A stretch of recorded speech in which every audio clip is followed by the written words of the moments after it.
भोले भागवत भगवान की जय। परम सौभाग्य जो हम आज से श्रीमद् भागवत महापुराण श्रवण करने जा रहे हैं। ये जो श्रीमद् भागवत महापुराण है वो सुराणाम अपि दुर्लभा, देवताओं के लिए भी दुर्लभ है। ये बहुत आसान नहीं है। जन्मांतरे भवित पुण्यम तदा भागवतम लभेत। जब जन्म जन्मांतर का पुण्य इकट्ठा होता है तब भागवत कथा की प्राप्ति होती है। बहुत सारे धनवान लोग पड़े हुए हैं, बहुत सारा धन उनके घर में भरा पड़ा है, वो चाह के भी कथा नहीं सुन पाते। क्यों? क्योंकि पैसे से कथा नहीं मिलती, बल्कि श्रद्धा से, भक्ति से, अपने पुण्य जब उदय होते हैं तब इसकी प्राप्ति होती है। जब भगवान की कृपा होती है तब भागवत कथा की प्राप्ति होती है। तो हम लोग श्रीमद् भागवत महापुराण श्रवण करेंगे, लेकिन इसके पूर्व हम लोग महात्मा की कथा सुनते हैं। इस महात्मा में ये बताया गया है कि हमें श्रीमद् भागवत महापुराण क्यों सुननी चाहिए, इस कथा को सुनने से हमें क्या मिलता है, इस कथा को यदि और किसी ने सुनी तो उसको क्या लाभ हुआ, इस कथा को व्रत रह के सुनना चाहिए या भोजन करके सुनना चाहिए, कैसे व्यक्ति से हमें इस कथा को सुननी चाहिए, कैसा आचार्य, कैसा व्यास होना चाहिए, ये सारे विधि विधान के बारे में महात्मा में बताया गया। तो हम लोग आज महात्मा कथा श्रवण करने जा रहे हैं। एक बार फिर आप सभी लोग बोलेंगे भागवत भगवान की जय। और इस श्रीमद् भागवत महापुराण में जो महात्मा है, महात्मा में सबसे पहले भगवान श्री कृष्ण की वंदना है। आप सभी लोग हाथ जोड़ेंगे और हाथ जोड़ के भगवान का ध्यान करेंगे। ओम सच्चिदानंद रूपाय विश्वोत्पत्त्यादि हेतवे तापत्रय विनाशाय श्री कृष्णाय वयं नमः। हम सभी लोग भगवान श्री कृष्ण को प्रणाम करते हैं। श्री कृष्णाय वयं, हम लोग नमः प्रणाम कर रहे हैं। अब बात यह है कि आखिर हम किसी को प्रणाम क्यों करें, हम किसको प्रणाम करते हैं? दो तरह की स्थिति है। पहली स्थिति ये कि जब लोग हमसे उम्र में बड़े होते हैं तो हम उनको प्रणाम करते हैं। दूसरी स्थिति ये कि जो हमसे ज्यादा ज्ञानी होता है, उसकी उम्र कम भी है तो हम उसको प्रणाम करते हैं, क्योंकि ज्ञान में वो हमसे बड़ा है। कुछ न कुछ होगा तभी हम प्रणाम करेंगे। तो यहां पूछा गया कि आखिर हम भगवान श्री कृष्ण को प्रणाम क्यों करें? कहते हैं इसलिए कि भगवान श्री कृष्ण सच्चिदानंद रूपाय, भगवान श्री कृष्ण सत्य, चित्त और आनंद स्वरूप है। हमारी भाषा समझ में आ रही है ना माता जी? सरस्वती देवी, आप ही को सुनना है, और लोगों का दिमाग कहीं और भी चला जाए, मन कहीं और चला जाए, कोई बात नहीं, लेकिन आपका शरीर, आपका मन बिल्कुल हमारे एक एक शब्दों पे रहना चाहिए। जो भगवान श्री कृष्ण है वो सत्य, चित्त और आनंद स्वरूप है। सत्य का मतलब क्या होता है? सत्य। भगवान का एक स्वरूप सत्य भी है। सत्य है तो परमात्मा है। दूसरा चित्त, चित्त का मतलब होता है प्रकाश। मतलब जो परमात्मा हमें प्रकाश देकर के हमें प्रकाशित करता है, जिस परमात्मा को, जिस भगवान श्री कृष्ण को दूसरे से प्रकाश लेने की आवश्यकता नहीं पड़ती है, वो प्रकाश देने वाले स्वयं हैं, ऐसे प्रकाश स्वरूप भगवान श्री कृष्ण को हम प्रणाम करते हैं। सोचिए थोड़ा सा, यदि केवल अंधेरा ही अंधेरा हो और सारी भोजन की व्यवस्था हो, रहने की व्यवस्था हो और प्रकाश न हो, तो हमारा जीवन कैसे होगा? हमारा जीवन कैसा होगा? कब?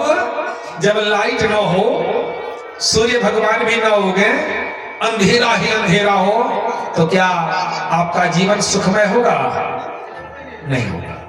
तो परमात्मा प्रकाश स्वरूप है। और तीसरी बात, आनंद स्वरूप है तो परमात्मा है। मतलब जहां परमात्मा आता है वही आनंद ही आनंद होता है। भगवान का एक नाम आनंद भी है। आनंद यदि हम कहें तो हम ये कह सकते हैं कि आनंद का मतलब भगवान श्री कृष्ण है। उदाहरण स्वरूप, यदि अपने यहाँ कोई बेटा कोई बेटी हो जाए, कोई पूछता है कि अरे क्या हुआ, तो आप क्या बताते हैं? जैसे कुछ लोग बेटा बेटी कहते हैं, कुछ लोग पुत्र और पुत्री कहते हैं, वृंदावन में लाला और लाली कहते हैं, कोई बाबू और बहिनी कहते हैं, कुछ न कुछ तो नाम रखते हैं। लेकिन जब भगवान श्री कृष्ण अवतरित हुए नंद बाबा के घर, जब नंदोत्सव होने लगा, तो जिसने भी पूछा कि भाई क्या भयो, तो लोगों ने क्या कहा? आनंद भयो है।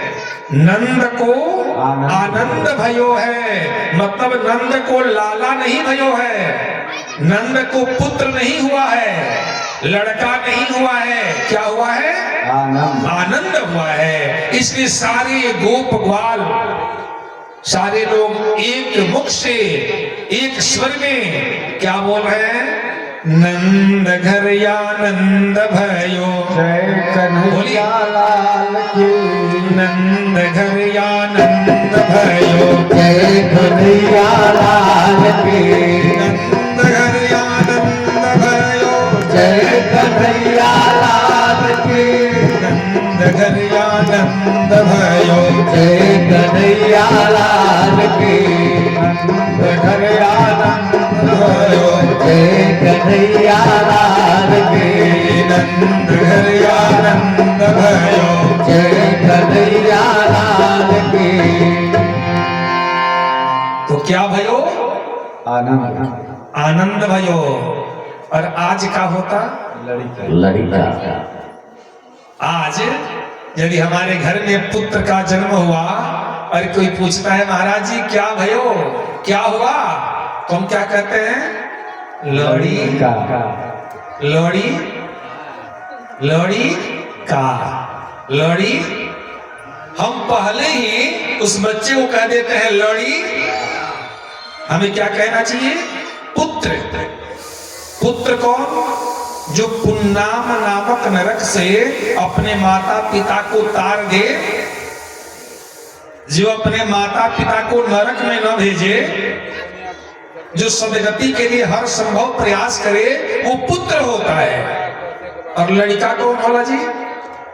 लड़का के मतलब लड़ी, जो थोड़ा सा बुद्धिमान हो, थोड़ा सा बड़ा हो जाए तो माँ से भी लड़े, पिताजी से भी लड़े, भाई से लड़े, मौसा से लड़े, मौसी से लड़े। वो जहां जाए वहां लड़ाई लड़ाई लड़ाई। और यथा नामो तथा गुणः, जैसा नाम होता है वैसा ही स्वभाव होता है। इसलिए हमेशा सोच के समझ के अपने बच्चों का सार्थक नाम रखना चाहिए, जिसका कोई अर्थ निकले। बढ़िया से बढ़िया नाम रखना चाहिए। और आज हम पहले ही कहते हैं लड़ी का लड़ेगा ही। लेकिन भगवान आए तो क्या कहा गया? नंदा सुनंदा, जो नंद बाबा की दो बहनें थीं, और वो जब सुन लेती हैं कि आनंद भयो है तो भागी भागी जाती हैं गौशाला में जहां नंद बाबा सोए हुए हैं और उनको आवाज देती है, अरे नंद तो क्यों सोया है, जग क्यों? इसलिए कि नंद को आनंद भयो है। आनंद का नाम सुनते ही नंद बाबा झूमने लगे, नाचने लगे। उस प्रसन्नता की व्याख्या मैं नहीं कर सकता जितनी प्रसन्नता उन्हें मिली। तो वहां आनंद भयो, तो मेरे परमात्मा का नाम क्या है? आनंद। परमात्मा केवल सुख देता है, परमात्मा हमेशा सुख देता है। अब आप कहेंगे कि महाराज जी कैसी बात करते हैं, यदि सुख परमात्मा देता है तो दुख कौन देता है? दुख आपके कर्म देते हैं। जैसा आप कर्म करते हैं, कर्म प्रधान विश्व करी राखा, जो जस करी सो तस फल राखा। आप तपस्या करेंगी और कहेंगी परमात्मा हमें घर दे दो, दे देगा, बेटा दे दो, दे देगा, नाती दे दो, दे देगा। जो आप मांगेंगे वो सब परमात्मा देगा। लेकिन आप कहो कि हे परमात्मा मेरी एक आंख फूट जाए, परमात्मा कहेगा तथास्तु, कहेगा ये मेरे मान का, मैं सुख देने आया हूं, मैं आपको तकलीफ देने। आप बोले कि हे परमात्मा हमारे पेट में खूब तेज दर्द हो जाए, क्या कहेगा? कहना ना मैं ये देने वाला। हाँ, आप कहेंगे कि मेरे पेट में हमेशा दर्द रहता है कन्हैया, आप ऐसी कृपा करो कि मेरा जो दर्द है वो ठीक हो जाए। परमात्मा कहेगा तथास्तु, जैसा तुम चाहते हो वैसा ही। तो आनंद स्वरूप परमात्मा है। इसके बाद कहते हैं विश्वोत्पत्त्यादि हेतवे, वो परमात्मा विश्व की उत्पत्ति आदि का हेतु है, वही दुनिया बनाने वाला है। दुनिया वही बनाता है, पालन वही करता है और सृष्टि का संहार भी वही करता है। पुनः आगे कहा तापत्रय विनाशाय, तीन प्रकार के ताप होते हैं, आदि दैविक, आदि भौतिक और आध्यात्मिक। ये तीन प्रकार के ताप हैं और उसी तापक के फल स्वरूप हमारे घुटने में दर्द हो जाता है, पेट में दर्द हो जाता है, सर में दर्द हो जाता है, हम शुगर से ग्रसित हो जाते हैं। दुनिया भर के रोग आदि व्याधि जो मेरे शरीर में आते हैं, जहां से हमें कष्ट मिलता है, वो सब कष्ट तीन प्रकार के तापों से ही होता है। वो दैहिक हो, दैविक हो, चाहे भौतिक हो। और इन तीनों प्रकार के तापों को दूर करने वाला कौन है? तो परमात्मा है। किसी भी तरह का ताप हो तो परमात्मा दूर कर देता है। जब मेरे प्रभु श्री राम जी अयोध्या की राजगद्दी पे बैठ गए, जहां से राम राज्य का शुभारंभ हुआ, तो गोस्वामी जी ने कहा कि दैहिक दैविक भौतिक तापा, दैविक भौतिक तापा, दैहिक दैविक भौतिक तापा, दैविक दैविक भौतिक तापा, राम राज का होई नहीं प्यारा, राम राज का होई नहीं प्यारा, राम राज का होई नहीं प्यारा, राम राज का नहीं प्यारा। राम जी के राज में न दैहिक, न दैविक, न भौतिक किसी प्रकार का कष्ट किसी को नहीं होता था। क्यों? कि परमात्मा ने ही अवतार लिया है और परमात्मा ही गद्दी पे बैठ के अपने राज्य का संचालन कर रहा है। तो परमात्मा तीनों प्रकार के तापों को दूर करने वाला है। ऐसे परमात्मा को श्री कृष्णाय वयं नमः, ऐसे भगवान श्री कृष्ण को हम लोग प्रणाम करते हैं। दूसरी बात ये, श्री कृष्णाय, कुछ विद्वानों ने कहा कि श्री मतलब क्या, तो श्री का मतलब राधा रानी, श्री जी। आज भी आप जाएंगे वृंदावन तो राधा रानी को राधा रानी लोग नहीं कहते, लोग श्री जी कहते हैं। श्री जी की सब कृपा है, श्री जी की कृपा से सब काम हो रहा है, तो श्री जी कहते हैं राधा रानी को। तो श्री मतलब राधा रानी के साथ मैं भगवान श्री कृष्ण को, हम लोग भगवान श्री कृष्ण को प्रणाम करते हैं। बोली आनंद कंद भगवान के। जयकारा तो आप लोग को लगाना ही पड़ेगा। हाँ, जब बैठेंगे भगवान की कथा में तो जब भी जयकारा हो तो जय एक बार अपने मुख से बोल देना है। बोलिए भागवत भगवान की जय। इसके बाद सुखदेव जी महाराज को प्रणाम करते हैं वेदव्यास जी और कहते हैं, यम प्रव्रजन्तमनुपेतमपेत कृत्यं द्वैपायनो विरह कातरया जुहाव पुत्रेति तन्मयतया तरवोऽभिनेदो तम सर्वभूत हृदयं मुनिमानतोऽस्मि। हम लोग सुखदेव जी महाराज को प्रणाम करते हैं। बोलिए सुखदेव जी महाराज की जय। सुखदेव जी महाराज हैं कौन? तो सुखदेव जी महाराज परम वैरागी हैं, आत्मा राम हैं, जो हमेशा परमात्मा का चिंतन करते रहते हैं। कोई उन्हें आशीर्वाद दे, कोई उन्हें गाली दे, इससे कोई फर्क पड़ने वाला नहीं। वो दूसरों की बात सुनते ही नहीं, उनको राम काज से ही फुर्सत नहीं है, वो बस राम में ही स्थित हैं। जो मां के गर्भ में 12 वर्षों तक रह गए, बाहर नहीं आ रहे थे। वेदव्यास जी ने कहा, सुखदेव जी बाहर तो आ जाओ। बोले ना, बाहर नहीं आऊंगा। बोले क्यों? बाहर आऊंगा तो ये माया हमें जकड़ देगी, मैं माया के वशीभूत हो जाऊंगा और मैं भगवान को भूल जाऊंगा, फिर माया में भटकते रह जाऊंगा, इसलिए हमें यही जगह बढ़िया है।